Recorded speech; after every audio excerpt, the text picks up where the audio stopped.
Hello and welcome to this episode of Titan Quest Let's Play. If you remember, in the last episode we've beaten Nessus, and now we're gonna continue. So I decided to have a small weapon change here. I thought I'd put the sword, since it gives me slightly more DPS and it's quite fast. It also deals some poison damage, so it's quite nice for early game enemies, because it kills them quite fast. And here we found disease plumage, which just does some poison damage, which we could put it on our weapon. And here in this cave there's some Ratman, which is a new enemy we haven't seen yet. And Ratman usually tend to be quite roguish. They have a lot of archers and like blade kind of wielding units. And if you saw, we just leveled up, so we're gonna assign skill points in a minute. Oh yeah, but this cave is actually a bit strange, because you don't always get Ratman here. You sometimes get different enemies in here, so they probably have like some kind of rotation. I don't know, like a rotating shift pattern. Oh, they just come to work. Oh gosh. And if you notice, we actually picked up a Hermes' sandal relic just a minute ago, and it might seem unfamiliar to some of you, because it actually, although it was in the original game, it never actually dropped, and it was actually fixed in the fan patch, if I remember correctly, to, drop once again, like it should be. And there's some more over here. You should watch out for those plague bearers. You see the one at the back, because see, he can cast plague on you from any distance pretty much, so long as you're in the battle with him. And the plague not only does some damage to you, but also slows you down, making it more difficult to fight the others. Alright, so we've cleared up this cave from rats, and now we're gonna go outside now. Alright, so if you remember, we've leveled up, so I'm gonna assign the skill points. I'm gonna put one in Squall, and two others I'm just gonna put in a tree, in a storm tree. Right. And for attributes, I thought I'd just go both for strength. Why? Well, because that's the way I roll.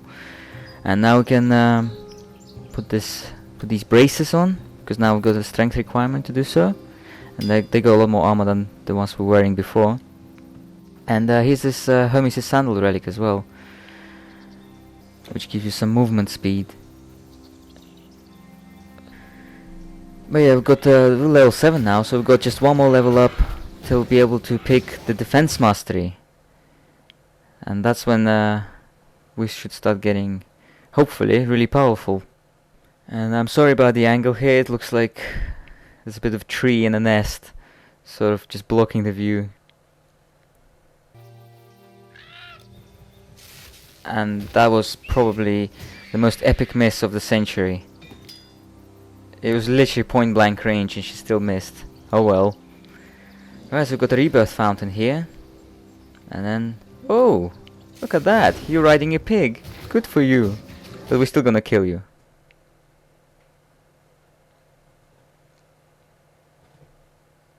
And yeah, these trappers again with pigs. I don't know why they got gripes with us, seriously.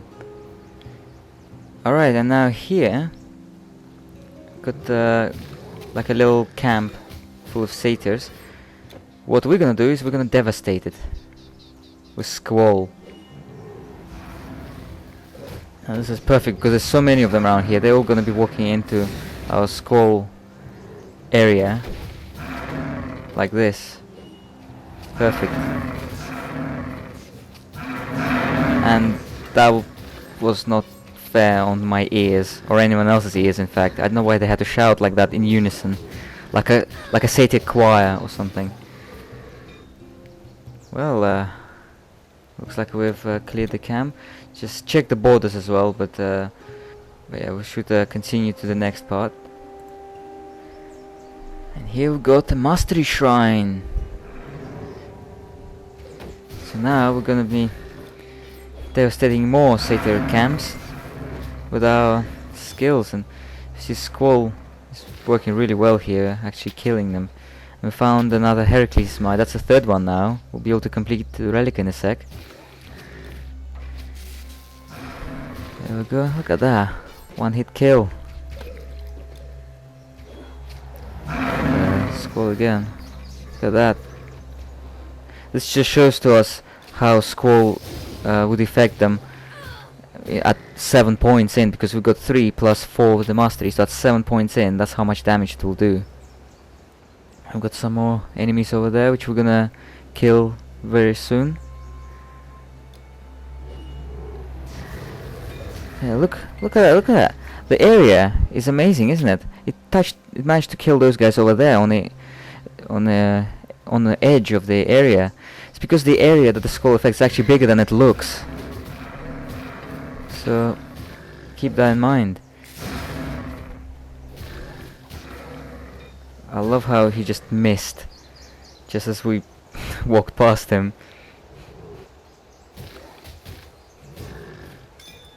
Got another relic. Prometheus' flame. Would be nice to get Zeus' thunderbolt actually, since our woman here is storm oriented, so it would be nice to have some of that. Oh well, maybe we'll find it later.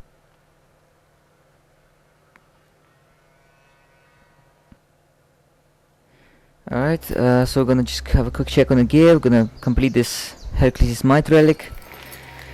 So now I've got a full one, which we're gonna save up for now and use a little bit later on something worthwhile.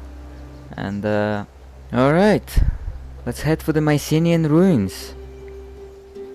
I really like the music here. It's really nice and peaceful, even though we're fighting the undead. There's gonna be quite a lot of undead here. This actually a very similar area to the one we've been in about a couple of episodes ago, except this one also has an inside part, like a crypt, which we're gonna explore and rob some graves. And that is a heck of a lot of skeletons, and with a single casting of Squall cleared up pretty much all of them.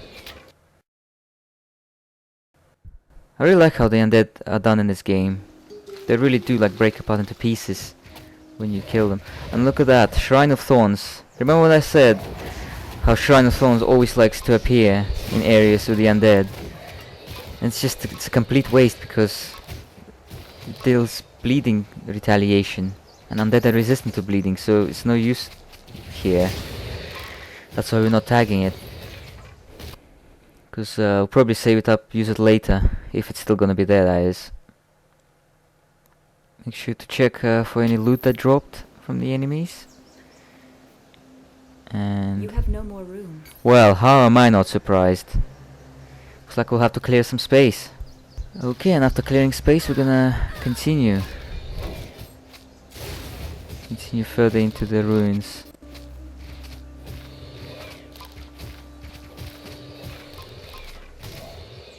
Haha, he took flight. Right, so we're inside now. And you see here, there are these sepulchres, which we can open. And you have to be careful, because some of them are trapped. So they will either explode or release poison or something. You can often tell which ones are trapped, because as soon as you open it, it gives a clicking sound. So you quickly can walk away before the trap activates. Although, if you want as a caution, it's actually, as soon as you clicked on the sepulchre, just move out of the way straight away, in case you think you might not have enough time to move away from the trapped one. So you do it as soon as you get a chance to move.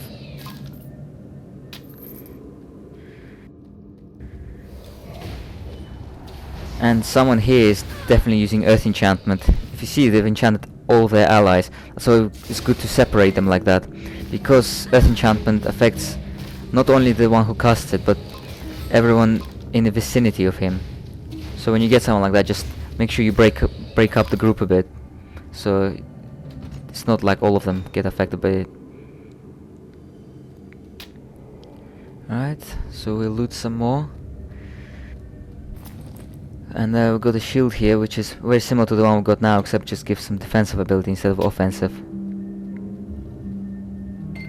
Which I think for early stages, offensive ability is a bit more important, because it's better to deal damage here, because enemies don't kill you so easily. but you do need some offensive power. But later on you might want to give a lot more attention to the defensive side of things. I don't know if you noticed, there's these putrid zombies here, these yellow ones, which are really slow, but when they die they release a cloud of poison.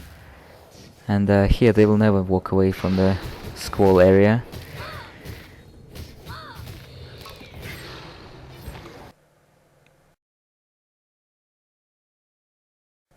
And that skeleton cast took care of itself, thanks to our squall skill. Okay, let's go loot some more. We still got another couple of rooms to loot. There, it's trapped. Did you hear the click? You hear the click before your trap activates, so you know to move out the way. And this room seems empty, but it looks like there's a couple of sepulchres in the other room which we forgot about, so we're gonna open them now. And looks like we don't need this shield. And we're gonna come out now of this crypt and continue further. We're gonna go around this side because there's still a few skeletons underground. I love how they pop out of the ground. It's like, what are they actually doing there? Are they buried or something? Makes me wonder why some of them are buried underground whilst others inside the crypts. You don't even see any graves around here. They're just literally within the ground. But anyways, we'll got another rebirth fund and we'll stop here. We'll continue in the next episode. See you later.